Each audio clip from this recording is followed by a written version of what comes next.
Do you ever wonder why some of the nicest people tend to end up losing their jobs, whereas other people who are not really performing very well always tend to hang on to their jobs? I used to wonder the same. I had to fire the nicest person I knew, my best friend on my team, way back in 2005, and I had to fire my top sales performer in 2019, all because of what I learned in Sharm el-Sheikh, an island off the coast of Egypt, in 2017.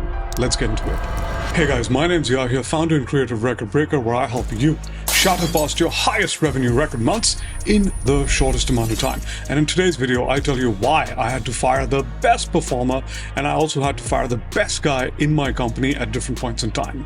But before we get into that, let's rewind back, story time, into 2005 when I was working for the Nielsen company and I was introduced to this new young resource, this really nice guy on my team. And I had a bit of a reputation for being a manager for difficult resources. So because this person was new and he had to be trained, he was put on my team. I did the usual. I gave him all the trainings. I taught him his way around the workplace, learning the ropes and all those things. And I gave him a bunch of accounts and he started working and he became everybody's best friend. He was the sweetest, nicest person. 6 months later, I had to fire him.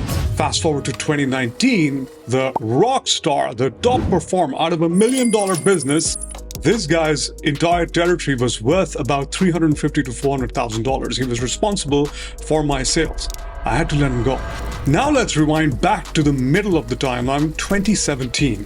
It was a resort called Sharm el-Sheikh, which is an island off the coast of Egypt. It was the annual conference, and our vice president puts up a graph that I'd never seen before on the screen. But once I saw it, it made perfect and complete sense. So the graph was originally created by Jack Welch, the CEO of GE, to explain the relationship between how good a person is and how in line they are with the company's performance. Because generally speaking, people think that if you're fired, it must be because of your performance. Not necessarily. You can have the best performance in the world, but you still might get fired. Similarly, other people think that if you're a nice guy, people like you, you're never going to get fired. Not necessarily. You can still get fired. So the graph outlines 4 quadrants. On the y-axis, we have performance. So the higher someone goes vertically means the higher they perform. And on the x-axis, we have value congruent behavior. What that means is how well this person plays with others, how well this person's values align with the company's values, how well this person is a team player, everything except performance. So now if you look at the quadrant, someone who's low on the x-axis, meaning they're not performing very well, and they're also low on the y-axis, would essentially be an incompetent a-hole. So if these people are not good at performing and they're also not good people to be around, you get rid of them, you fire them. There is no place for them in your company, in your workforce, if you want your company to grow.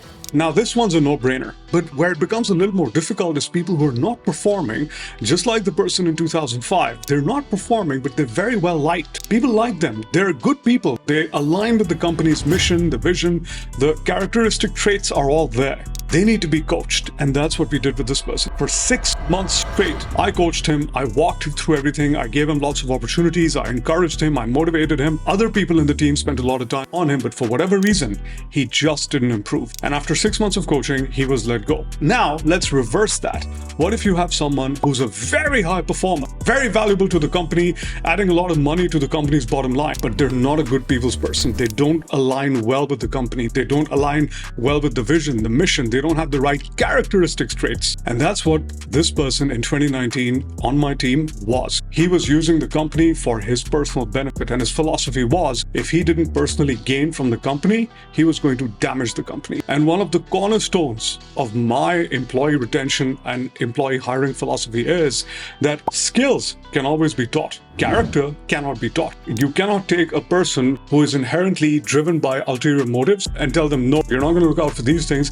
You're going to be a nice guy and you're going to do what needs to be done for the company and maintain performance. That's impossible. But what you can do most of the time is take someone who's good, ready, willing, and wanting to learn, who has the right characteristics in place. You give them the skills, you equip them with the tools so that they can move into high performance. And once that happens, you have people in the 4th quadrant who are the people that need to be praised, the people that need to be rewarded, the people that need to be referred to as examples to the rest of the company. And because this person, although a very high performer, was simply not willing to play ball when it came to his benefits, his outlook, his motives, had to let him go. And so to summarize, the people who are in the lower left quadrant need to be let go because they don't have the right skills to be high performers, and they also don't have the right character to be in your company. Similarly, people in the lower right quadrant have the character, have all the good things. They just need to be coached so they can move up into the top right quadrant where they're superstars and they resonate with the company. They have all the right values, they're nice guys and high performers. And people on the top left corner